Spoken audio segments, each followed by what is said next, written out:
తెలుగు వారి #1 choice Telugu matrimony.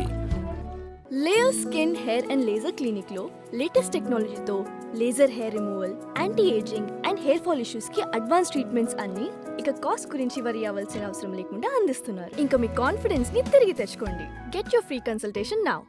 Sunil నాయక్కి shock ఇచ్చిన హైకోర్టు. వివరాల్లోకి వెళ్ళినట్లయితే ఏదైతే బీహార్ క్యాడర్ ఐపీఎస్ అయినటువంటి సునీల్ నాయక్ తాజాగా అంటే మొన్న 5వ తేదీ నుంచి 9 అంటే ఈ రోజు వరకు కూడా పోలీస్ విచారణలో ఉన్నారు. ఈ నేపథ్యంలోనే ఆయన పోలీస్ విచారణలో ఏమాత్రం సహకరిస్తున్నారా అంటే తాజాగా అందుతున్న సమాచారం ప్రకారంగా ఈ 5 రోజుల్లో ఆయన పెద్దగా నోరు విప్పి పోలీసులకు సహకరించింది ఏమీ లేదు. సో ఈ తరుణంలో ఇక్కడ హైకోర్టు నుంచి కూడా ఆయన బెయిల్ పిటిషన్ ఒకటి ఉంది పెండింగ్లో.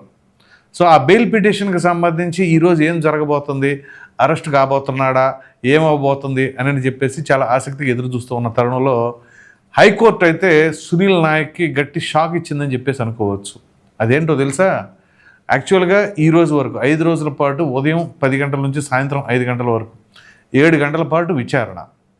సో 5 రోజులు 35 గంటలు విచారణ చేస్తే కనీసం 7 ప్రశ్నలకు కూడా ఆయన సమాధానం చెప్పలా. అంటే ఏంటి, భీష్మించుకొని కూర్చున్నాడు.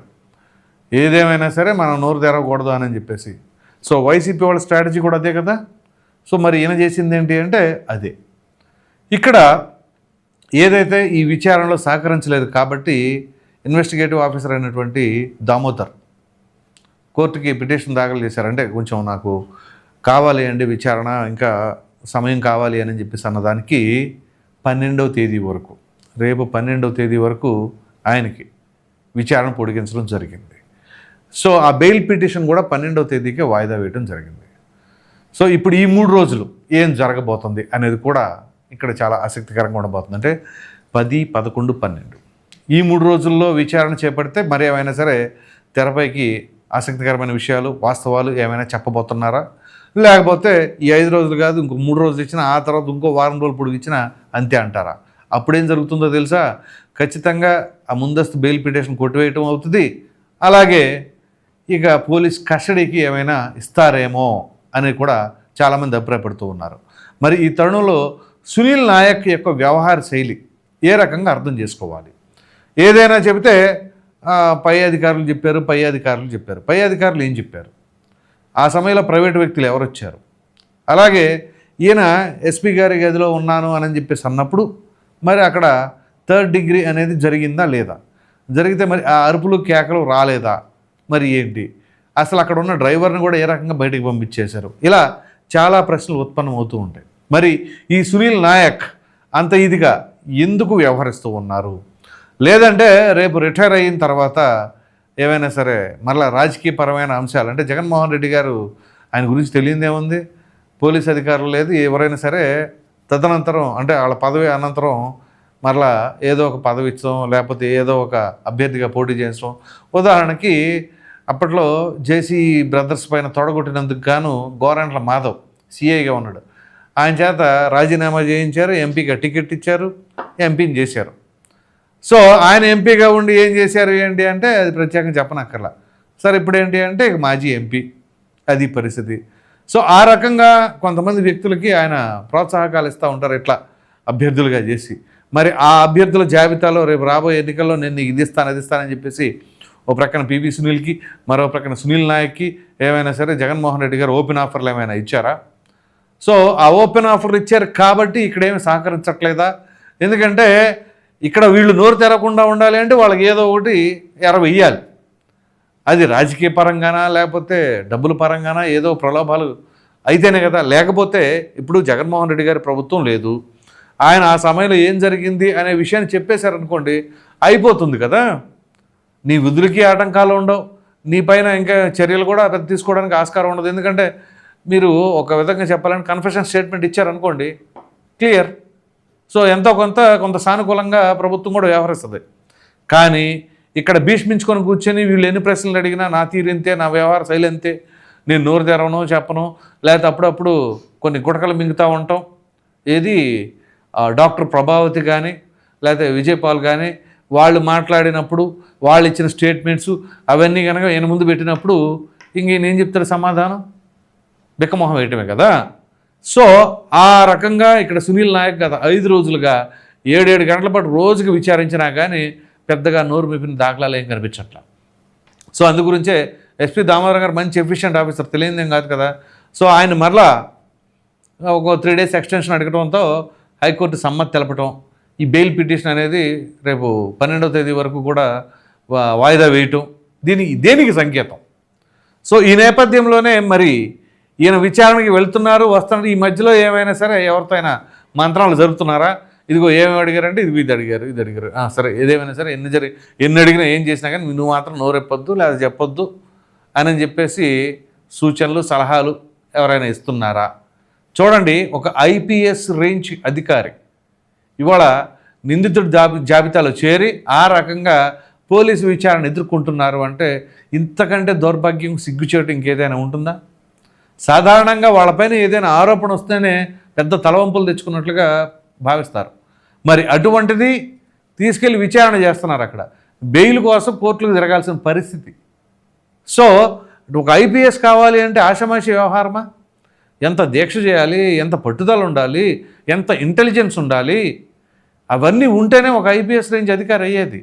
అటువంటి ఐపీఎస్ అధికారి అయిన తర్వాత ఇట్లాంటి పనికిమాలిన వాటిల్లో ఇరుక్కుపోయారు అని అంటే దాని వెనకాల ఇంకా ఏదైనా మతలబులు ఉన్నాయా, అంటే ప్రలోభాలు ఉన్నాయా, రాజకీయ ఒత్తిళ్ళు ఉన్నాయా, ఏ రకమైన పరిస్థితులు ఉన్నాయి?